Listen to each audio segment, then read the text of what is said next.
Fala pessoal, boa tarde. Gênesis 45 chegou e agora é aquele desfecho que eu e você a gente estava querendo, né? Que realmente que José se apresentasse para os irmãos dele, a gente estava na expectativa, né? Então realmente assim é um capítulo fantástico. Eu espero que você fique comigo até o final, que você escute bastante. Nós temos até 10 minutos aí, né, para eu falar com você. E é o seguinte, né? Se você não viu o 43 e 44, dá uma olhadinha lá para você ver também. E não se esqueça de pegar sua Bíblia para ler primeiro antes de vir para cá, hein? Por favor, tá bom? Vamos que vamos, tô na correria aqui, daqui a pouco tem que buscar a esposa do trabalho, meu Deus do céu, né? O cafezinho já acabou. Vamos que vamos, bora. Gente, Gênesis 45, olha só, o título é José se apresenta aos seus irmãos, né? Então, chegou a hora aí daquele momento, né? Você aí que viu o 43 e 44, viu aí, né, o deslocamento dos irmãos para Canaã, depois para o Egito, depois voltaram para Canaã, depois voltaram para o Egito, e aí conversaram com o pai, e o pai ficou desesperado, o pai ficou, nossa, criou toda uma situação que a gente conversou nos vídeos anteriores. Mas agora, acabou. José, nos versículos 2 e 3, né, depois de tudo, de todo aquele plano de ter escutado, né, Judá ali se declarando, desabafando, suplicando para ele chega lá, ele fala, ele não aguenta mais, né? Aquele choro que ele chorava escondido, né, nos outros capítulos, agora o choro sai à tona, né? Versículo 2, né? E levantou a sua voz com choro, de maneira que os egípcios e a casa de Faraó ouviu. Então, olha só o tamanho do choro aí, né? Primeiro que José tinha falado para todo mundo sair. Você sai todo mundo aqui, dispensou todo mundo, mas na hora que ele foi falar quem ele era, ele começou a chorar e o pessoal começou a ouvir, o pessoal da casa de Faraó ouviu, né? E aí ele fala a frase que a gente estava esperando desde o começo, né? Eu sou José. E aí ele pergunta, vive ainda meu pai? Essa é a pergunta dele. Só que ele não perguntou como eu tô falando assim pra você, né? Como se ele tava soluçando, tava em lágrimas, podia ter jogado as coisas no chão, tirado a maquiagem, não sei o que ele fez lá.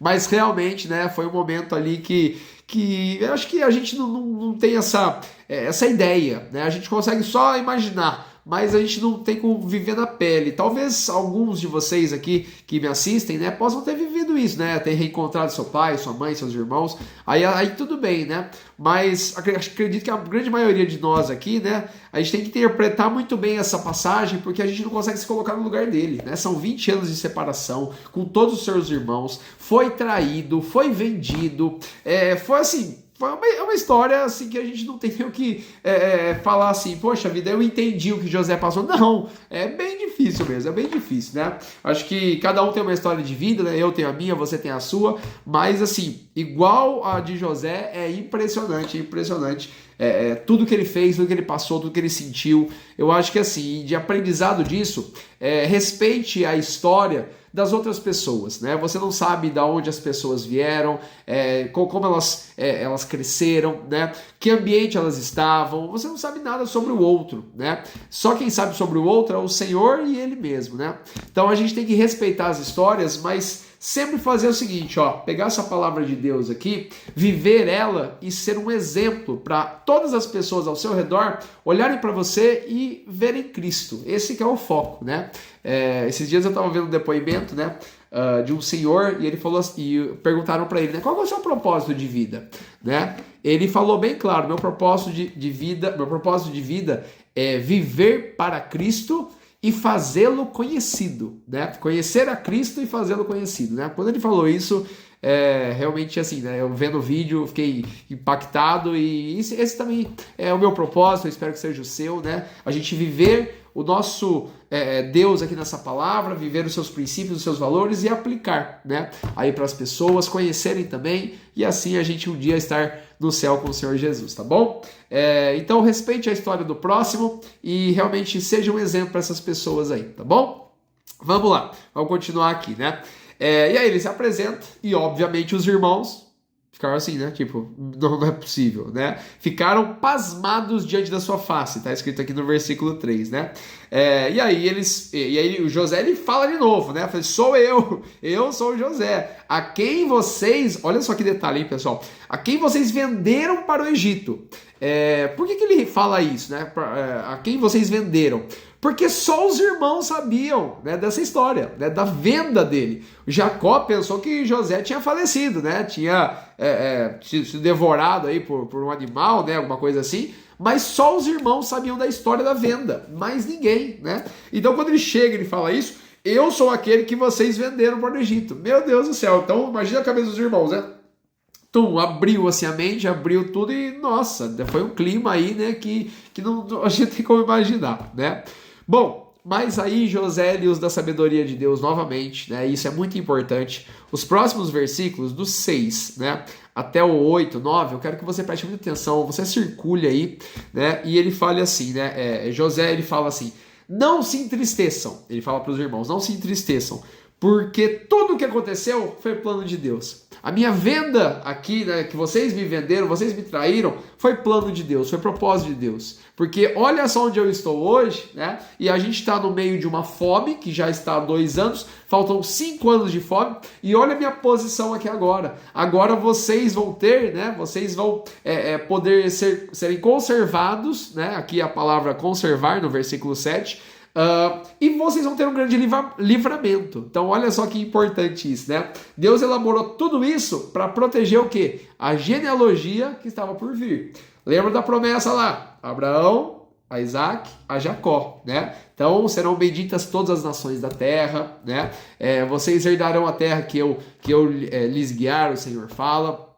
E, gente, não tem o que falar, não tem o que falar. A promessa de Deus lá para Abraão, para Isaac e também para Jacó, ela continua, né? Deus não falha. E Deus ele usa todos esses planos, esses acontecimentos para isso, para conservar a genealogia que vai chegar ao nosso Senhor Jesus. Isso é maravilhoso, isso é maravilhoso. Se você conseguiu entender isso, você fala assim: poxa vida, diante de tudo isso, o Senhor nos livrou, o Senhor continua nos abençoando, né? Olha só, tinha 11 irmãos ali, né, que estavam passando fome também com o seu pai, estavam naquela dificuldade, né, naquela terra, mas Deus usou José, um dos irmãos, né, para chegar numa autoridade no Egito, né, uma terra politeísta, né, para que realmente fosse ali, que eles fossem conservados, né, para os anos que estariam por vir, né?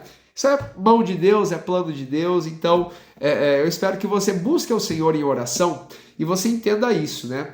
É muito clichê eu ficar falando assim: creia nas promessas, creia nas promessas, creia nas promessas, e às vezes você pergunta assim: mas que promessa? Deus não me fez nenhuma promessa, eu nem escuto a voz de Deus, né? Qual que é a promessa de Deus principal para mim e para você? É que ele vai estar todos os dias comigo e com você, né? Jesus fala, quando ele está sendo elevado aos céus, ele fala: eis que estarei convosco todos os dias até o fim dos tempos, né? Não vos deixarei órfãos, eu vou lhes dar o Espírito Santo, o Consolador, né? Então nós não estamos sozinhos, essa é a maior e melhor promessa do Senhor, né? Que Deus está conosco todos os dias, tá bom? Então não fica preocupado com situações, com o dinheiro, com bens, com isso, com aquilo. Busque o Senhor. Busque a Ele, que no seu dia a dia você vai ver as situações girando, né? Um dia as coisas vão bem, um dia as coisas vão mal, outro dia é isso, é aquilo, mas o plano de Deus, se você está com o Senhor todo dia, ele vai ser cumprido na sua vida, tá bom? É isso que eu quero que você entenda aqui nessa passagem, né? E aí José fala para eles voltarem para a terra, né? Para buscar o seu pai, né? Falaram a notícia também, e eles irão habitar, né, na terra de Gósen, versículo 10 ali, né? E fala que, sim, basicamente assim, né? Faraó ele vai fazer assim, ó: deixa tudo lá na terra que vocês estavam habitando, deixa as coisas, deixa os móveis, deixa tudo que vocês têm lá, porque na terra de Gósen, nossa, vocês vão ter tudo novo, tudo melhor, tudo... Gente, olha que maravilha, né? Que bênção, né? E o próprio Faraó falando isso, né? Porque ele tinha conhecido isso, né? Sobre a história aí dos irmãos de José. Então isso é fantástico também, como Deus usa aí, né? Para, de novo, né? Valorizar a genealogia até o Senhor Jesus Cristo, né? Bom, e aí continua, né? A história, eles partem, encontram com Jacó. Na hora que eles falam, né? Da notícia, Jacó desmaia, né? Mas depois eles vão lá, né? Deve ter abanado, deve ter feito as coisas. Mas ele acorda, tal, e aí ele fala no versículo 28, né? Ainda vive meu filho José, eu irei e o verei antes que eu me vá desse mundo aqui, né? Eu tenho 30 segundos para falar com você, pessoal. É o seguinte, né? Tudo isso que Deus criou foi um propósito divino, né? para novamente chegar à genealogia do Senhor Jesus, para chegar até mim e até você. Saiba que tudo isso foi um plano de Deus para salvar o seu povo. Então, se eu e você crermos no Senhor de todo o nosso coração, nós fazemos parte dessa família. O Senhor mostra mais uma vez que Ele sempre esteve presente com essas pessoas aqui. Entenda isso. Deus está com você todos os dias, assim como esteve com essa família aqui, tá bom? Um grande abraço, nos vemos no 46. Deus abençoe.